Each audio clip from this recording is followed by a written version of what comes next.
The only show But at the very end of the run, are you aware a tremendous amount of sparks were coming out from underneath the vehicle? I think my chassis is flexing a lot and it's causing the drive line to hit the universal, but I can straighten that out.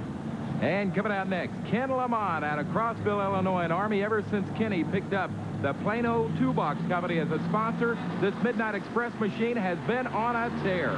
He's been on a tear, but I tell you, he gives a lot of credit to the fine lubricant provided to him by the Quaker State oil people. Look at this, ground speed looking good. Draws late in the field, laying that horsepower to the track, Richard. He might just bump up into that lead. It's going to be tight. Oh, missed it by a tenth of a foot. 293.63 feet for Ken Lamont. Let's go trackside. The track is getting awful rough right now. Hare had a beautiful run. Mark laid down a good pass. He did a good job of driving the track. If you notice, he's the only one so far that didn't do any bouncing. The farther we go, the more bounce there is in that track, which that's just part of numbers. That's part of the game. Well, the luck of the draw, number one, he was on a smooth track to start with. Oh, yeah. Yeah, he sure was. And in credit to Mark, I wouldn't have traded with him for anything because that number one spot is a booger.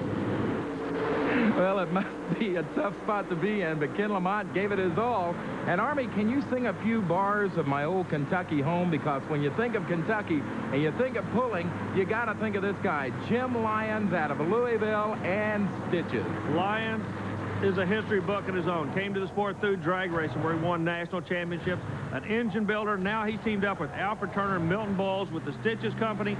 Carried the black colors for GMC, and believe me, everybody knows Lion can come and get you, even though he draws at the bottom of the field. Look at the ground speed of GMC generate, Richard. We might have a new leader on the final shot.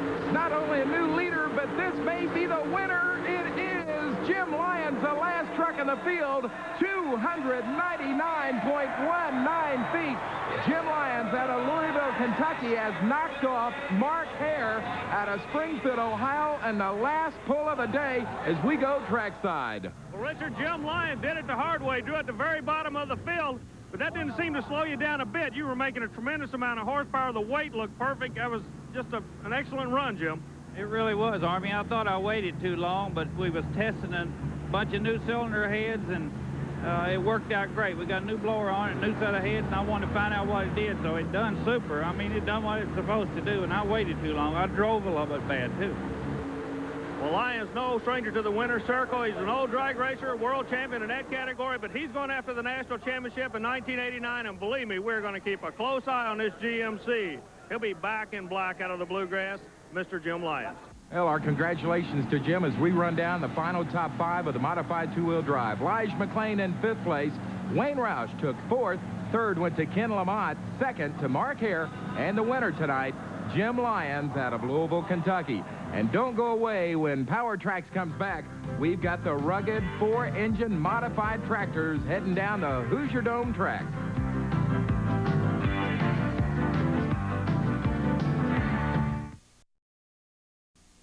Back in the Hoosierdome, where we leave the two-wheel modified trucks and move into the real monsters, 7,200-pound modified tractors. First out tonight, Army, Bill Patterson and Sassy Massey out of Richfield Springs, New York. You know, it's a long way from New York to the Hoosierdome. This man would not be here with a Brian Knox prepared vehicle if he didn't think he could put a wind down. What horsepower. Richard, you can feel the building shaking. The 160-mile-an-hour ground speed. Sassy is off and running. Bill Patterson closing it out, 283.26 feet. He has established the distance to beat here in the Hoosierdome with some 31,000 fans looking on and waiting for another legend in the sport. Think of pulling and tractors, you gotta think of David Banner. Dave Banner, part of the Banner brothers out of the state of Indiana, relies on the awesome Chevrolet to make the horsepower. Mr. Chevy, the name of the tractor. Let's see what he can do. We talked earlier about the home state pressure. Banner wants to do good, and look at this run.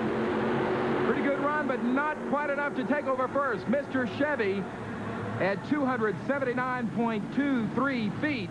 And coming out next, it's the 1988 TNT points champion.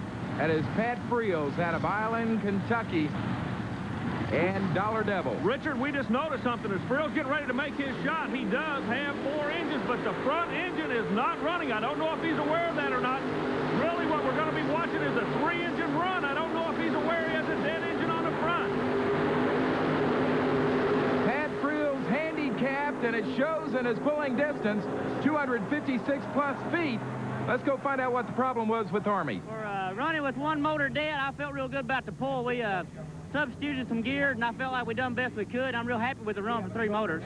So where everybody else was running a 4-motor combination, your 4th motor was just there for weight, to make the weight break. It was not you working at all? Yes, that's right, Army. We come up here with 4 intention to run them like everybody else, but when we cranked the motor to seat and warm them, we broke the crankshaft in the front motor. We removed the motor, undone the coupler, and moved all the starting apparatus to this engine over here. We made do when we had to, and I feel good about the run, even with 3 motors. Well, give Pat Friels credit. Broken crankshaft and all, pretty good distance, as we get ready next for Fred Freeman out of Wadesville, Indiana, and Mean Mistreater. Fast Freddie Freeman out of Southern Indiana, keeping out that right hand. He'll come after you. That is what he's known for. Right hand, full throttle, right off the start line. Again, relying on Chevrolet for horsepower. Engler chassis, the weight looks good. Ground speed seems to be there, Richard.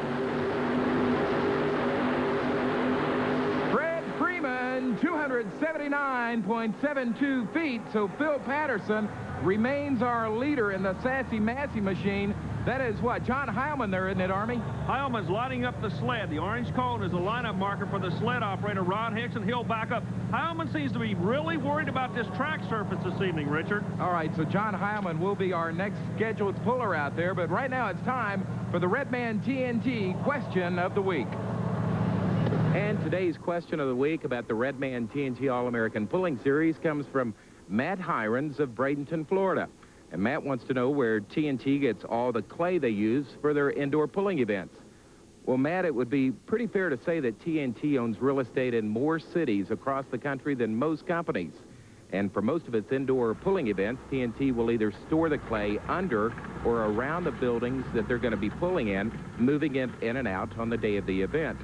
Now, TNT can't use just any old kind of dirt. As a matter of fact, it has to be more of a clay substance, something that can be hardened and then packed down into the track.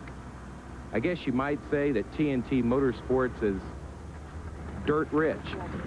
And if you have a question of the week about the Redman TNT All-American Pulling Series, you can send it to TNT Motorsports, 5515 Poplar Park Boulevard, Louisville, Kentucky, 40228. And if we use one of your questions on a future ESPN broadcast, we'll send you absolutely free a TNT Motorsports racing hat. We are back for competition, and this is John Heilman, Ohio Gold. Now, Army, he was our test puller tonight, but they had to reset the sled, didn't they? He was the test puller. He pulled first. He made a full pull. He knows what it's going to take to get on the track. But, yes, they added about 4,000 pounds of weight to that sled. And let's see what it's going to do to him. A few minutes ago, 300 feet was no problem. But right now, he is working, trying to muscle that sled out the other end of the Hoosierdome, Richard. And he's done it. Forget the numbers on the screen. John Heilman has gone 291.16 feet. John Heilman, our new leader. Ladies and gentlemen, John Heilman is doing it the hard way. John, you just went to that #1 spot, but a lot of people were not aware of what went on. You pulled first. You didn't have the option. You had to come back and pull again. You had to go outside. The weather is bad out there. Your crew's been working feverishly to get you back. A beautiful run. Oh, that's a good crew. About made me a nervous wreck waiting on it down there. The tractors were wet. The pedals were wet. I sprayed my foot with slip off the pedal. I didn't show no mercy. We got the rumor is we have a new sponsor for 89, and I want to show them how we're going to run it. Well, Heilman summed it up. Showed no mercy. He's #1. Let's see if he can stay there, Richard. Well, Army, all he's got to do is hold off 3 more guys. The Fox, Master of Disaster, and the Virginia Farmer. They're coming up next on Power Tracks on ESPN. The final 3 competitors. One of these guys, Army, has already been out here once tonight. It is David Banter and the Mr. Chevy earlier. Now he's bringing back the Fox machine. Bringing back the Fox, Richard, but I want you to notice something. Banter has gone to the left side of the track all night long. Everybody's been working middle to the right. Banter works the left side, running down the hash mark. Chevrolet's open up. The butterflies are wide open. He's coming after a lead, Richard. Look at this run to perfection. Left side, straight shot. David Banter is taking the lead, 291.55 feet. Obviously, David Banner of LaFontaine, Indiana, learned something in his earlier pull, as we'll find out. What can I say? The run looked super. You were working the left side of the track. You're the first person to do that. Did that help you? I feel like it did. Everybody was running the right side. I even run it with my other tractor, and it was getting quite soft over there, and I thought I'd take the chance of moving it over, and I think it's going to pay off. Mike Piper followed you in the lineup. Do you think he might be able to put you away, or can you hold on to win this thing in the Hoosierdome? Well, they've got a new driver that's never driven it before. He's a good driver, you know. Freddie's driving it because of the weight problem that Pat had, Mike had, but yeah, it's an awful pressure on him making one run on a new tractor, you know. So the tractor's definitely capable of doing it, but it's got to be done. Well, what Dave Banner is talking about is the Master of Disaster machine, and Mike Piper, the normal driver. There's a maximum allowable weight in this sport, in this division, and Mike didn't quite make it, so he asked Fred Freeman, who weighs a little bit less than Mike does, to get behind the wheel, and it's a tough situation, Army. A lot of pressure on Freeman. I'm anxious to see how he's going to drive this Aries engine vehicle compared to a Chevrolet. Richard, he drives it the same way, full boogaloo, as hard as it'll go, and he makes a good run for the first time out. You better believe it. He shuts it down, 283.68 feet. A darn good run, considering the first time he's ever sat in that seat. Now it's time for Big John Carlton out of Little Plymouth, Virginia. This is our final competitor of the night, and it's the Virginia Farmer. Carlton going after Banner, but Richard, I believe he's having a little bit of problem. If you keep an eye on the front engine. The blower belted, then, Army. Blower belt let go on the front engine, but also he lost another belt on the other engine, Richard. We'll check it on a replay. Keeping an eye on that front engine, you notice raw fuel starting to come out of it. Right now, the blower belt has started to disintegrate. At this time, the right engine blower belt disintegrates. You'll notice raw fuel coming out.